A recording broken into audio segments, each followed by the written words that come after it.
केंद्रांच्या निवड व जाहिरात यामध्ये परीक्षेला बसून उत्तीर्ण होऊन निवड होऊन जे काही प्रक्रियेतून आपण राहत आहोत त्यासाठी आज नांदेडला सर्व आपले उमेदवार EWSचे इतर उमेदवार ज्या लोकांनी आज विनंती केली की महाराष्ट्र राज्य वीज तांत्रिक कामगार संघटनेच्या वतीने आमचा प्रश्न हाताळावा आणि यासाठी आज केंद्रीय नेतृत्व व सर्वांचे परिचित आमचे संघटनेचे अध्यक्ष सन्माननीय भाऊसाहेब बागरे पाटील जे हे अध्यक्ष संघटनेचे बी आहात आणि एक महाराष्ट्र पातळीवर नुकतंच एक मोठं इमारतीचं महसूल मंत्री राधाकृष्ण विखे पाटील यांच्या शुभ हस्ते लोकार्पण सोहळा 6 तारखेला पार पाडले आणि भविष्यामध्ये जी आवश्यकता आहे तुम्हाला त्यासाठीच मी आज भाऊसाहेब बागरे पाटलांना आणलो सोबत की जे उद्या तुमचं निवड झाल्यानंतर जे आर्थिक छंछन तुम्हाला छंछन भासणार आहे यासाठी ती महाराष्ट्राची एकमेव संस्था आहे. गडचिरोलीपासून तर नगरपर्यंत फक्त ऑनलाईन सिस्टममध्ये महाराष्ट्राच्या कानोकोपऱ्यामध्ये अगर तुम्ही कुठेही जॉईन झाल्याबरोबर महाराष्ट्र राज्य वीज तांत्रिक कामगार सहकारी पतसंस्था मर्यादित अहमदनगर मुख्यालय या ठिकाणचे सभासद व्हा जेणेकरून की तुम्हाला कुठेही कोणत्याही संस्थेला कर्ज मागण्याची आवश्यकता भासणार नाही. त्यांच्याकडेच अध्यक्षपद आहे त्यामुळे ते दुसरे जे आमचे सन्माननीय महापारिषदेचे अध्यक्ष सन्माननीय RP थोरात साहेब शेजारी त्यांचे जे बसलेले आहेत ते महाटवाडा तांत्रिक कामगार सहकारी पतसंस्था मर्यादित महाटवाडा चे चेअरमॅन आहात आणि संघटनेचे ते राज्य सचिव म्हणून कार्यरत त्यांच्या आज परभणीहून ते आपले वार्ता संकलन करणारे आणि वार्ताचे लिखाण करणारे आमचे कार्यकारी संपादक सन्माननीय जाफर पठाणजी आणि या सोहळ्यास आपल्या नांदेड परिमंडळाचे ऑर्गनायझिंग सेक्रेटरी आणि एक हँडिकॅपचं चांगलं नेतृत्व करणारे CV दुर्गुंडेजी जे की ते हँडिकॅप आपण त्या बांधवांचं सुद्धा नेतृत्व करतात आणि आपल्या संघटनेचे ऑर्गनायझिंग सेक्रेटरी म्हणून नांदेडला आहेत ते आपले आहेत ज्यांचं उल्लेख आता बटेवाडजी म्हणून ज्या या सर्कलचे अध्यक्ष नांदेडचे आणि या नांदेडमध्ये जे काही बांधव रुजू होतील आपले त्यांच्यासाठी बटेवाडजी हे सचिव म्हणून आपल्याला लाभलेले आणि पतसंस्थेचे सुद्धा सचिव आहेत. त्यांच्या समेत त्यांचे डायरेक्टर आणि महापारिषदेमध्ये कार्यरत असणारे श्री वरिष्ठ यंत्रचालक बालाजी मेघालयचे संचालक आता ज्यांनी फक्त 1-1.5 दिवसामध्ये ज्यांनी ही व्यवस्था करून आपल्या बांधवांना एकत्रित बैठक व्हावी आपल्याशी हितगुज व्हावी यासाठी अथक परिश्रम करणारे आमचे सुधाकर रामवाडजी जे की ते भावनावश्य होऊन आपल्यासमोर का मांडलं की त्या जागृतीतून केलेले आहे म्हणून त्यांना आवड आले नाही असे सुधाकर रामवाडजी या ठिकाणी आमचे विभागीय पदाधिकारी शेख शमीर अझीमुद्दीन धुंडेवालजी आणि गोकुळवालजी आणि सर्व बच्चनजी या सर्व पदाधिकारीगण आणि आपल्या थोराजी आणि उपस्थित सर्व ज्या बांधवांचं उत्सुकता आहे आणि ती उत्सुकता काही क्षणामध्ये काही दिवसामध्ये संपणार आहे आणि यासाठी आपण सर्व महाराष्ट्रातून आलेले आहात स्वागत करतो.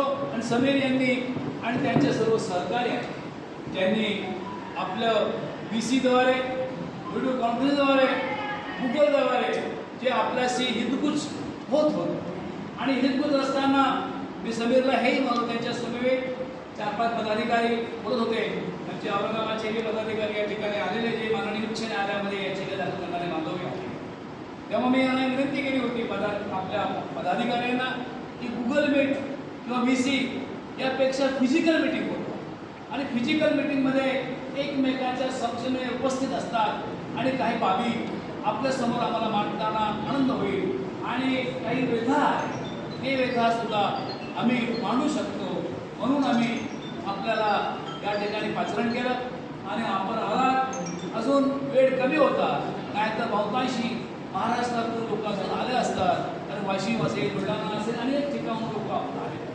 बांधवांना वेळ जास्त मी घेणार नाही पण एक दोन गोष्ट आहे की आपली जी 5 जुलै 19 रोजी जी 2000 पदांची जाहिरात निघाली हे बरोबर आहे 2000 पदांची जाहिरात निघाली होती आणि त्यानंतर परीक्षा ही 25-26 ऑगस्ट 19 झालेली आहे तेव्हाची तत्कालीन सरकार डॉक्टर बावनकुळे साहेबांच्या काळामधचं आहे तेव्हा आपले तत्कालीन ऊर्जामंत्री आजचे भाजपचे प्रदेश अध्यक्ष आदरणीय चंद्रशेखर बावनकुळे साहेब होते त्यांनी हा केला त्यानंतर ऑक्टोबरमध्ये डोक्यात सत्तांतर झालं आणि 29 जून 22 रोजी निवड यादी 2000ची जाहीर झाली प्रतीक्षा यादी 927 लोक झाली बरोबर आहे 927 लोकांची वेटिंग लिस्ट आणि 2000ची निवड ही आपल्याला माहीत आहे त्यानंतर ॲडिशनल निवड यादी 293ची लागलेली आहे हे बरोबर आहे त्यानंतर प्रतीक्षा यादी पुन्हा 83ची ॲड झाली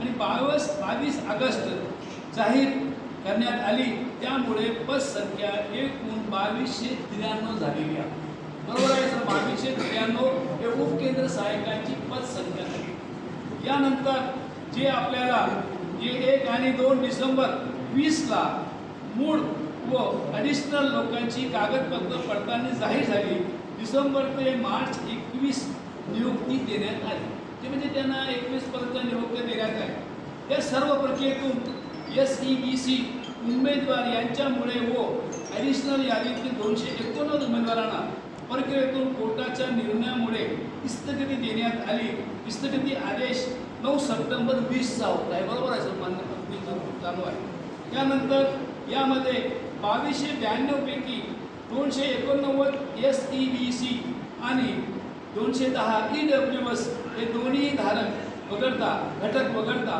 1200-1300 लोकांना कागदपत्र तपासणी करून तात्पुरती नियुक्ती देण्यात आली हे बरोबर आहे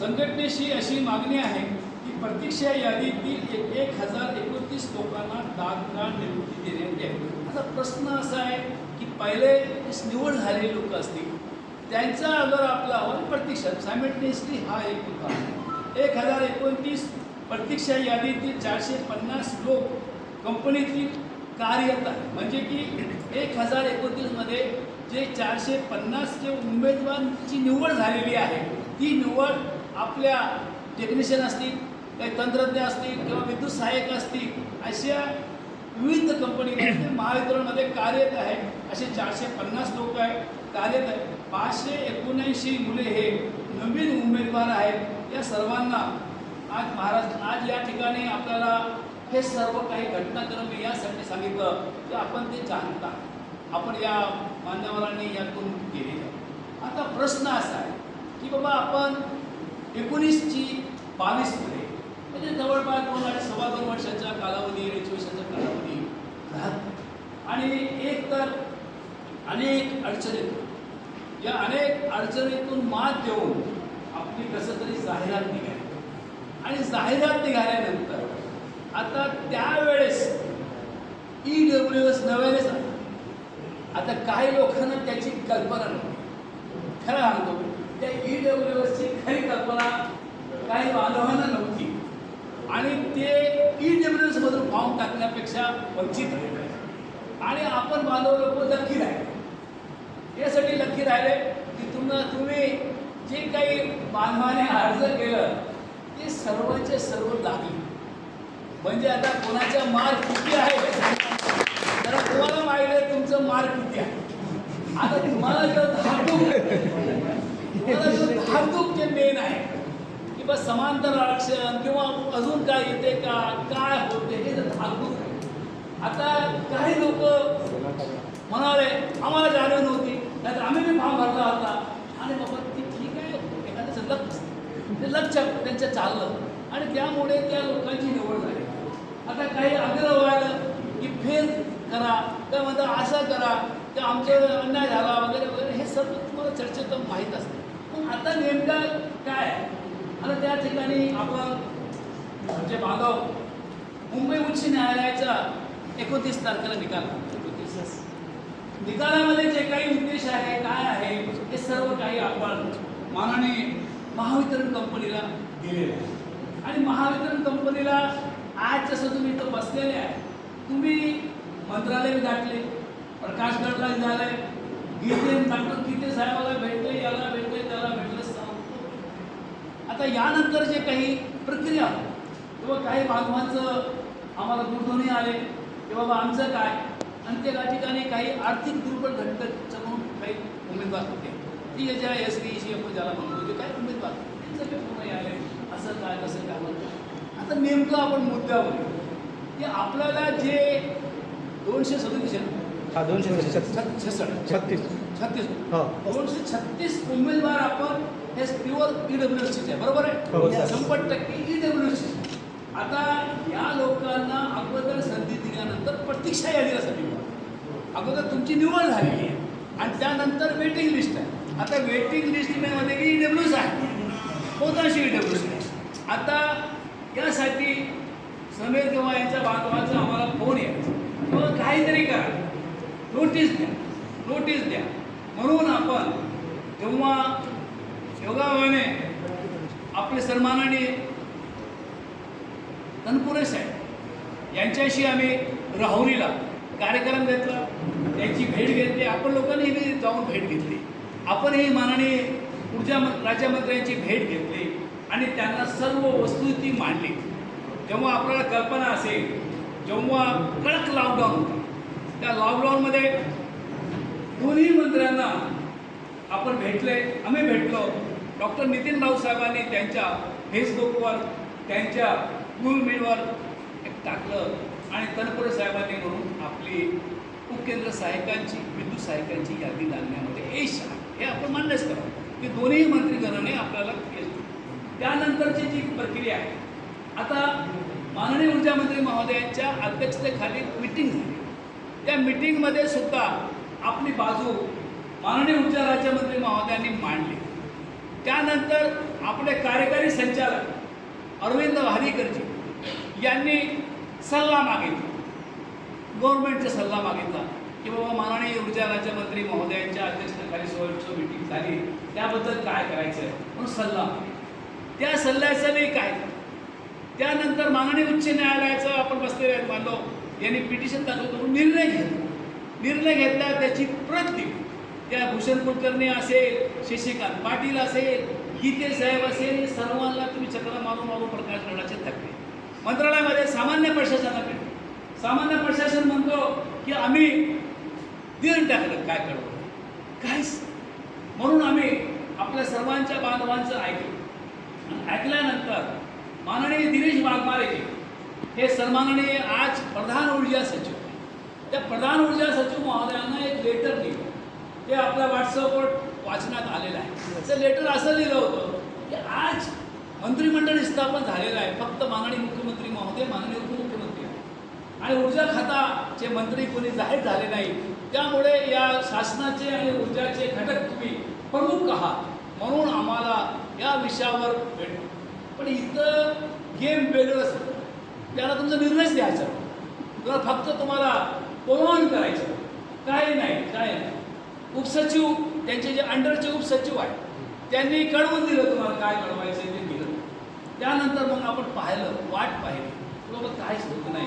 म्हणून आपण म्हणलं की गणेश उत्सव हे मुंबईमध्ये फार मोठ्या आणि महाराष्ट्रामध्ये आपलं बाप्पाजीचं आगमन होणार आहे आणि कशाला आपण आंदोलन करावं, उपोषणाला बसावं. एक 9 तारखेच्या नंतर गणेश विसर्जनाच्या नंतर आपण 12 तारखेची आता नोटीस दिली 12 तारखेची. आता आपल्याला माहीत नव्हतं की आपले सन्माननीय ऊर्जा सचिव वाघमारेजी स्वित्झर्लंडला जातील, आपल्या कल्पनाच नव्हती. आणि जाऊन बसले स्वित्झर्लंड.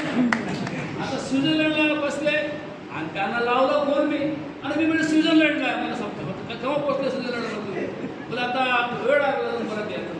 काय आता राहायला प्रश्न, विजय सिंगलजी त्याला तर वेळच नाही. हे CMD आहे, तुम्ही प्रयत्न केला असेल तुम्ही प्रामाणिकपणे तुम्ही केला असं बांधवांनो की तो सर्वग्रस्त कोणालाच भेटला. मग त्याला मी गाठलंच.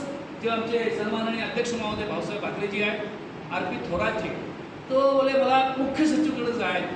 त्यांना ते खाली शिड्या चढत उतरत तिसऱ्या माळ्यावर HSBC बांधव उंच बसलेला, तिसऱ्या माळ्यापासून त्याला सांगत आलो कानामध्ये की तू काय काय. अरे बोले मी आता चाललो मुख्य सचिव.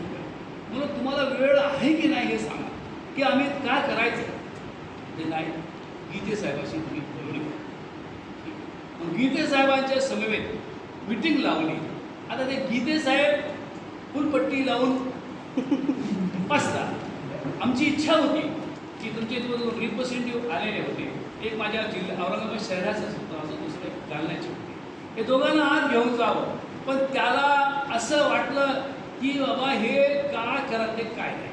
मी त्याला म्हणलो साहेब 2 रिप्रेझेंटेटिव्ह उपकेंद्र सहायकाची बाहेर बसलेले आणि माझेही 4 पदाधिकारी बाहेर बसलेले, इथं येऊन बसू द्या त्यांना. नाही नाही 2च माणसं बसा, 2च बसा. आणि त्यानंतर जेव्हा आम्ही विषय पत्रिकाला हात घातला तर त्याचा पहिला प्रश्न आला की जर ते तुमचे हे मेंबर आहात का. ते मेंबर अजून झालेच नाही आणि ते बोटात आलेच नाही, तुम्ही कसं का विषय घेतला. बरोबर बोलत. तुम्ही म्हणलो साहेब विसरले, संघटना ही सामाजिक बांधिलकी जोपासणारी असते.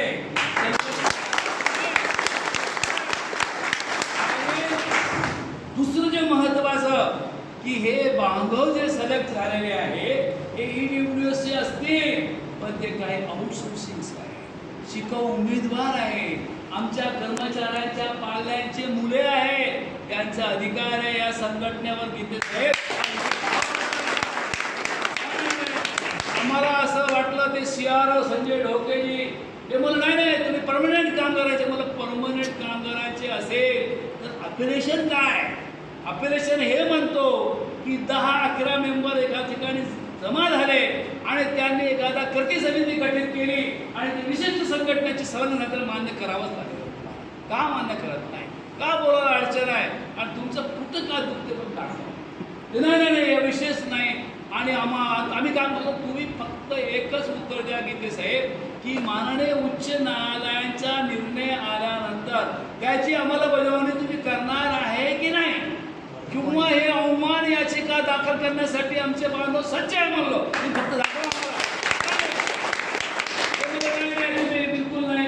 मग शेवटी तो थोडासा गळाला. मी म्हणलं साहेब हे 12 तारखेला उपोषणला बसतील, माननीय एकनाथराव शिंदे साहेब मुख्यमंत्री महोदयांकडे आम्ही जाऊ किंवा उपमुख्यमंत्री महोदय आदरणीय देवेंद्र फडणवीस साहेबांकडे जाऊ आणि त्यांना आम्ही सांगू की कशाला असे डायरेक्टर बसविले की ज्यांना सामान्य माणसासाठी जे की आज जो सरकार आलं गतिमान सरकार आले म्हणून तुम्ही घोषणा करतात एकनाथराव शिंदे साहेबांच्या सरकारची, मग काय होणार आहे.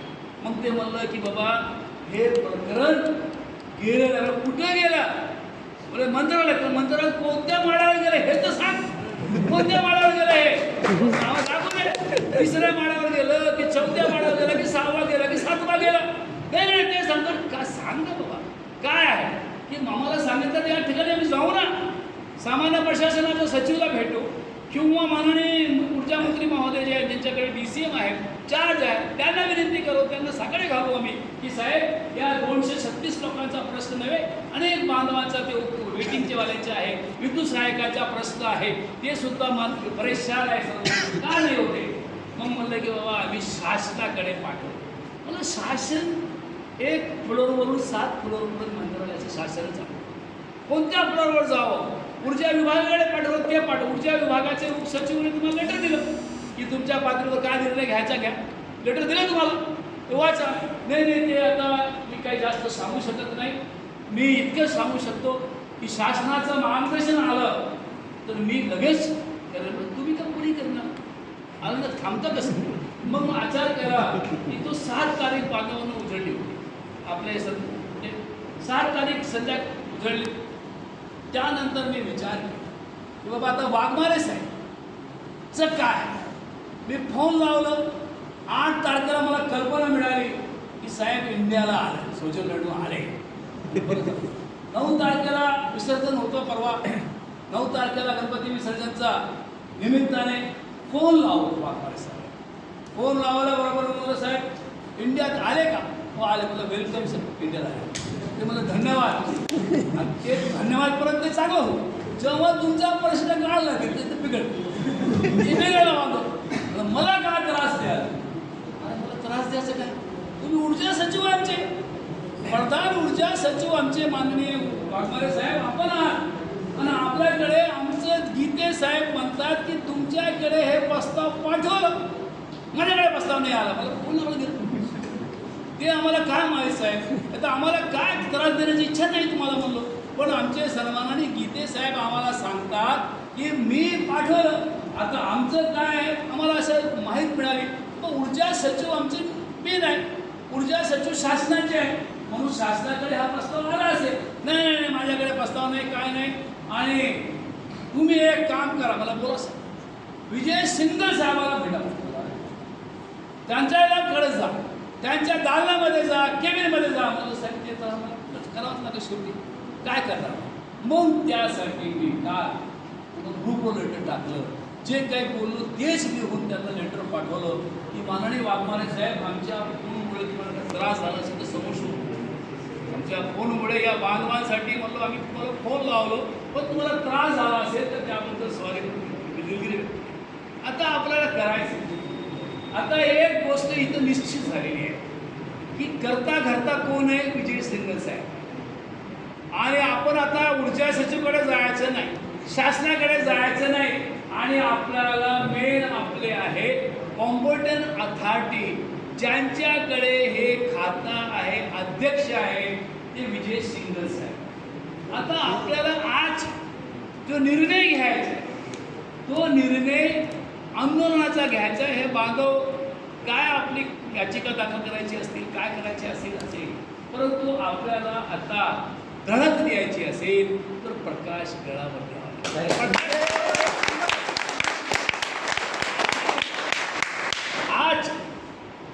आज आपण जी मी आता रजिस्टर तुम्हाला फिरवत आहे त्या रजिस्टरवर अवश्य सही करा, अवश्य सही करा. आणि त्या रजिस्टरची झेरॉक्स आजच्या मीटिंगचा उल्लेख टाकू. आज जो काही आपला निर्णय होईल आपल्या सर्वांच्या उपस्थितीमध्ये त्या निर्णयाची नोटीस आपण देऊ. आता नोटीस दिल्यानंतर आता तुम्ही इथं बसलेले बांधव, आता महावितरण कंपनी समजा किंवा काही अटीतटीवर आली तर आपण हटायचं नाही. का नाही हटायचं? ही गोल्डन संधी, सुवर्ण संधी तुम्हाला कधी येणार नाही. हे लक्षात ठेवा. अगर कुठं गडबड झाली तर मग भविष्यवाट धोक्याचं. तुम्ही समजता की तुम्हाला जाणीव आहे की आज तुमचे घरचे लोक आनंदात आहे आणि त्या आनंदामध्ये तुम्ही लग्न बी केलेले आहे. त्या लोकांची सोयरीक झाली असेल, झाली असेल. तुम्ही सासऱ्याला सांगितलं असेल मी झालं जावं एबीसीबीचा नवय झालो, उपकेंद्र स्थानिक झालो, ऑपरेटर झालो, हुंडा बी जास्त मिळाला सगळं असतं, थोडं असते ते. म्हणून ते आता घालायचं नाही. मग एखाद्या वेळेस काय होते रिवर्स गाडी होऊन जाते.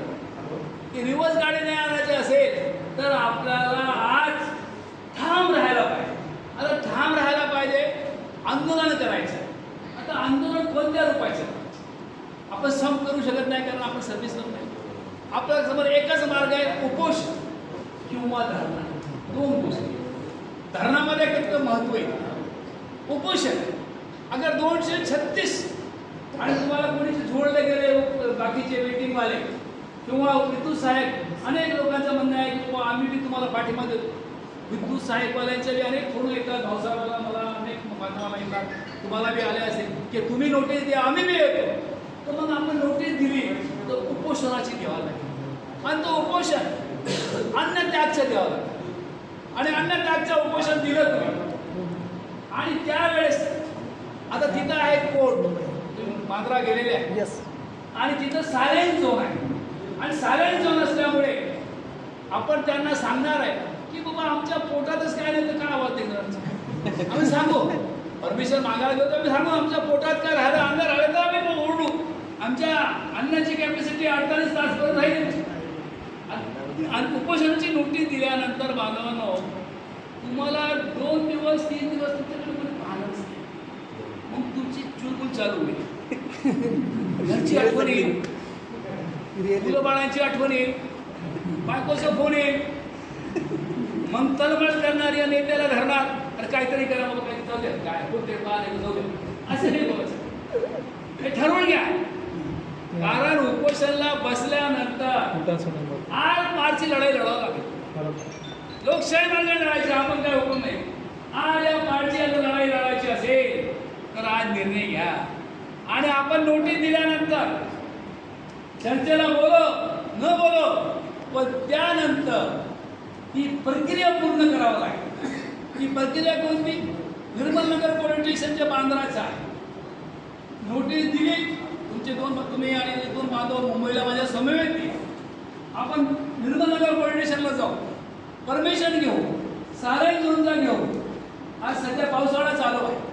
मुंबईमध्ये आपण पाहतात कधी इकडे पाऊस पडतो, कधी दोघं पाऊस पडतो. आपल्याला काही ताटपत्री वगैरे टाकण्याच्या काय अरेंजमेंट करता येईल का ते आपल्याला पाहावं लागेल. पिण्याच्या पाण्याच्या व्यवस्था फक्त करावं लागणार आहे, ते करावं लागेल. एक मोठा असं तुमचा बॅनर्स तुम्हाला तयार करावा लागेल. हे सर्व काही प्रक्रिया आपल्याला राबवावं लागेल. आज जे तुमच्याकडे हे फाईल आहे, तुम्ही बनवून दिलेली आहे, माननीय उच्च न्यायालयाचा निर्णय आहे, पत्रव्यवहार आहे, सर्व आहे.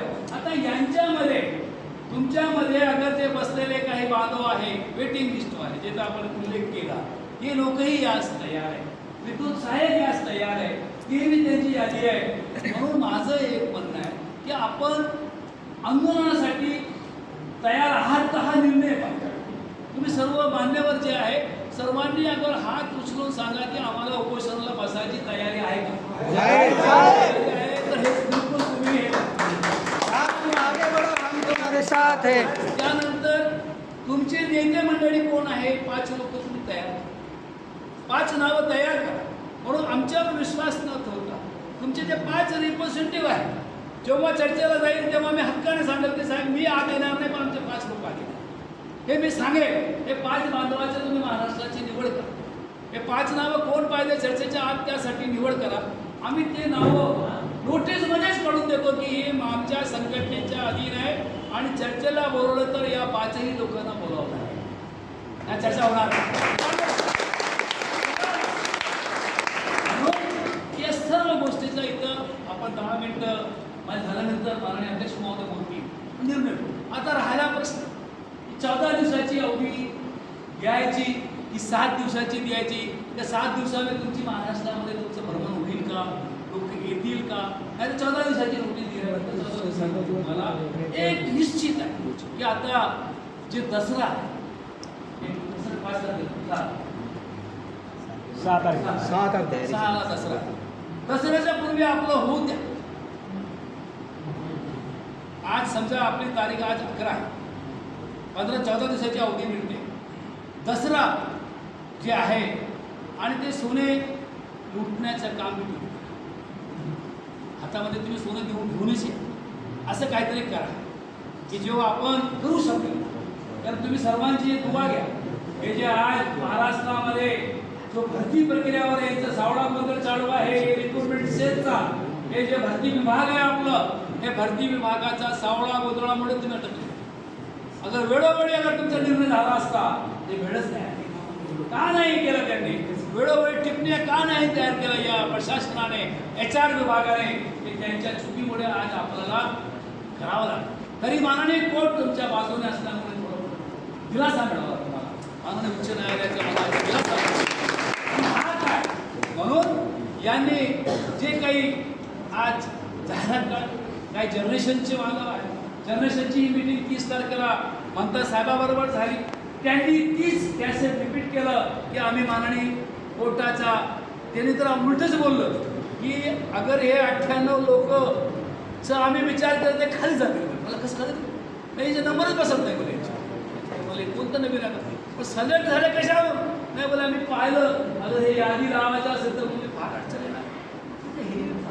आणि पारेषण विभागाची 30 तारखेला मिटिंग झाली.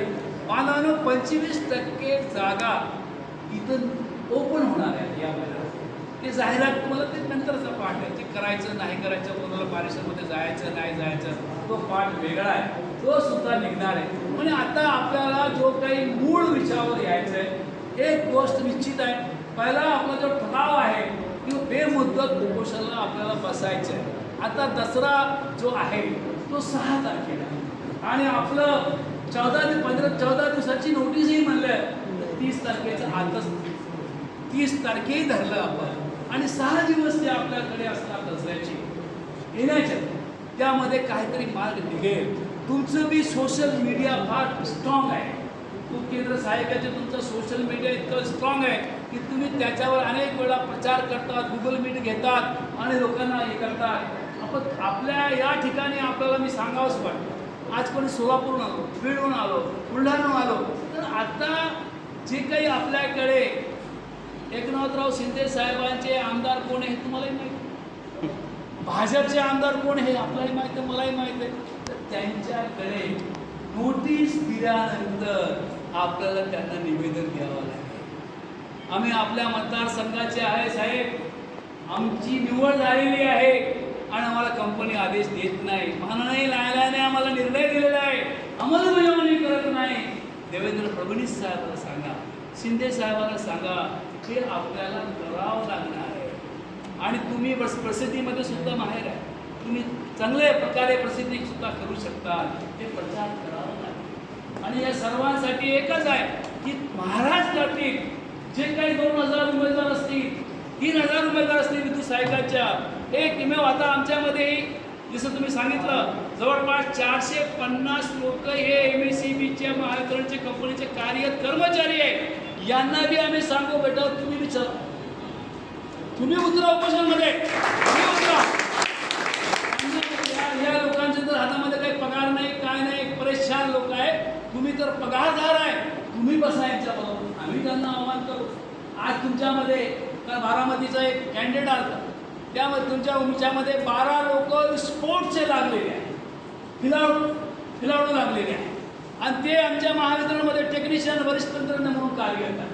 त्यांनाही म्हणू तुम्ही बी या यांच्यासोबत, म्हणजे एक असं युनिट करू. आपण तर आहेच, कोणी येऊ न येऊ आपण तर आहेच. म्हणून याच्यासाठी आपल्याला जो निर्णय आहे तो आता आपण घ्यावा. आता तारीख आजच ठरवा, सह्या पूर्ण करा आणि आम्ही आजच्या मीटिंगचं फोटो सेशन जे आहे तुम्ही पूर्ण महाराष्ट्राला पाठवा आणि महाराष्ट्राला पाठवा, चलो मुंबई प्रकाशगड आणि आमचा हात द्या की आम्ही आता तुमच्यासाठी कंबर कसले आहे आणि तुम्हाला या तारखेला मुंबईला उपोषणाला यावंच लागेल असं हात द्या. कडकडीची विनंती करा त्या बांधवांना जे नाही आले आज त्यांना विनंती करा. म्हणून आज आपल्याला हा जो काही लढा आहे हा लढा लोकशाही मार्गानेच करायचा आहे. आणि माननीय सिंगल साहेबांना नोटीस दिल्यानंतर जे काहीतरी चर्चेला आता आपल्याला चर्चा आता गीते साहेबाशी करायची नाही, आपल्या चर्चा करायची सिंगल साहेबांशी. कारण वाघमारे साहेब म्हणले की तुमचे अथॉरिटी अपॉइंटमेंट अथॉरिटी हे सिंगल साहेब आहे, म्हणून सिंगल साहेबाला सिंगल नोटीस द्यायची. खरंच हे काम होणार आहे, तसं होणारच नाही. म्हणून आता एक जो ठराव पास झाला त्या ठरावाच्या आधी जाऊन आपण तारीख काढा, आम्हाला इथं सांगा, नोटीस देऊ. आपले 5 लोकांची निवड करा. 5 लोक तुमचे कोण राहणार आहेत ते 5 नावं आम्हाला द्या. त्या नोटीसमध्ये 5 नावाचा मी समावेश करेन. पोलीस स्टेशनला परवानगीला हे 5 लोकांना मी मुंबईला बोलून घेईन. त्यांच्यासमोर प्रकाशगडला नोटीस देऊ, रिसिव्ह घेऊ, मंत्रालयामध्ये जाऊ, कुठं जायचं असेल तर नोटीस देऊ, निर्मल नगर पोलीस स्टेशनची परवानगी घेऊ, साधारण जाऊन आहे त्यांना आम्ही सांगू काय करता येईल करू. म्हणून या सर्व बाबीचा आपण विचार करा. माझी आपल्याला कडकडीची विनंती आहे की आपलं निवड झालेली आहे आणि निवड झाली असल्यामुळे आपल्या घरच्या लोकांना सुद्धा आशा फार मोठी तुमच्या. तुम्हाला ITI कसं केलं, ITIला कसं पाठवलं आणि ITI 2 वर्षाचा करून आपण NCVT केली, अप्रेंटिस केली, अवघड काम केलं, तुम्हाला आउटसोर्सिंगमध्ये फुलपूंजी पगार मिळाले, तरी तुम्ही कसं तरी तुमच्या कुटुंबाची जबाबदारी आहे. आई वडिलांची तुमच्यावर जबाबदारी आहे, बहीण भाऊच्या जबाबदारी असेल, लग्नाची वगैरे शैक्षणिक जबाबदारी तुमच्यावर असेल, तर ही संधी वाया घालू नका. त्यांची हीच प्लॅन आहे, त्यांचं हेच प्लॅन आहे की काय करा यांची लिस्ट कसं केली हे होऊ देऊ नका बांधकाम. कारण तुम्ही एकवटलेले आहे, असंच एकवटलेले राहा. कोणत्याही कुंदाबाला बळी पडू नका. कोणी काही म्हणे आम्हाला बोलू द्या, आम्ही उत्तर द्यायला सक्षम आहोत. आम्ही त्यांना सांगू की आमचे बांधव काय आमच्यावर करायचे करू दे त्यांना. आम्ही त्यांना सांगेल की आम्ही निश्चितरित्या हे करू. तर मी आता आपले हे सर्व माझ्याकडे डॉक्युमेंट्स आहेत, तुमचे डॉक्युमेंट माझ्याकडे हे दिलेले आहेत. तर मी शेवटी आज नांदेडचं मीटिंगचं फलश्रुती हेच आहे की आपण प्रकाश करायला धडक देणार. तारीख आता तुम्ही जाहीर करायची, 5 लोक तुम्ही जाहीर करायचे आणि त्यानंतर चर्चा तुमच्या 5 विना होणार नाही. मी इथे लिहून देतो काय आणि तुम्ही म्हटलं की आमचं समाधान झाला 5 लोकांनी तरच उपोषण स्थगित नाही तर होणार नाही. तुम्ही 5 लोक असे निवडा की तुमचा त्यांच्यावर विश्वास आहे राहणार आणि ते म्हटलं तरच होईल. आम्ही मागे घेणार नाही. फक्त आजची स्थिती काय होती की 12 तारखेची आपण परमिशन सुद्धा नाही आणि पाऊस मुंबईला 7-8ला तेव्हा होते एवढं पाऊस पडत होतं, कसं पाऊस चालू होता. यामध्ये आम्ही म्हणलो की बाबा तुमच्याशी हे यूज करावं लागेल. आपल्याला जो काही नॉमिनल जो आहे टेंटचा असेल, पाणीचा असेल, पेट्रोल प्यायचा असेल, तो आपल्याला करावा लागेल. आणि आपण या ठिकाणी काही सूचना असेल माझ्या थांबणार आहे. अध्यक्ष महोदय भाषण करतील आणि अध्यक्ष भाषणानंतर तुम्हाला बोलण्याचं म्हणजे तुम्ही आम्हाला सांगावं तारीख कोणती आणि आपल्याला करायचं ते तुम्ही ठरवा तुमच्या सोबत. कारण आम्हाला खात्री आहे, मी आपल्याला इतकं सांगतो की हे जे काही वर RYB दिसते हे तुम्हाला जाणीव आहे. हे 3 फेस आहे. R फेस आहे, Y फेस आहे आणि D फेस आहे. न्यूट्रल तुमच्याकडे आहे. न्यूट्रल कुठे आहे? तुमच्या हातात. तुम्ही जोपर्यंत न्यूट्रल लावणार नाही तोपर्यंत लाईट येणार नाही. म्हणून तुम्ही या झेंड्याखाली आणि इतर कोणतेही राजकीय पदाधिकारी नाही.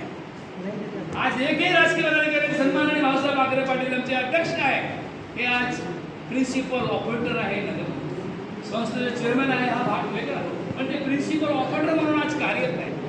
म्हणून आपण या ठिकाणी निर्णय द्या आणि काही म्हणा. तुम्हाला मी या ठिकाणी संघटनेत या असं कधी म्हणणार. तुमचं काम झालं, तुम्ही जॉईन व्हा. तुम्हाला वाटलं तर या संघटनेत असं काही नाही, काहीच नाही की बाबा मी इथं तुम्हाला बांधून घेईन की नाही तुम्हाला यावंच लागेल, आमची पावती फाडावं लागेल. काही फाडायची नाही. तुम्हाला वाटलं नाही बाबा या RYBने आमचं काम केलं, तुम्ही आपोआप ज्या ठिकाणी रुजू होणार त्या ठिकाणी लोकांना हटणार की बाबा इथं ताकदीचा खूप पदाधिकारी इथं पावती फाडणार मेंबर. फक्त एकच सांगाल मी हक्काने कुठेही राहा, पण कर्जासाठी भाऊसाहेब आग्रे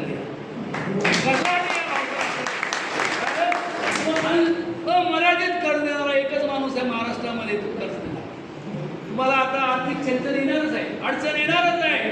रुजू झाल्यानंतर कर्ज राहणार असतील, कर्ज फेडावं लागणार आहे तुम्हाला लोकांचे, तर कर्ज तात्काळ आहे.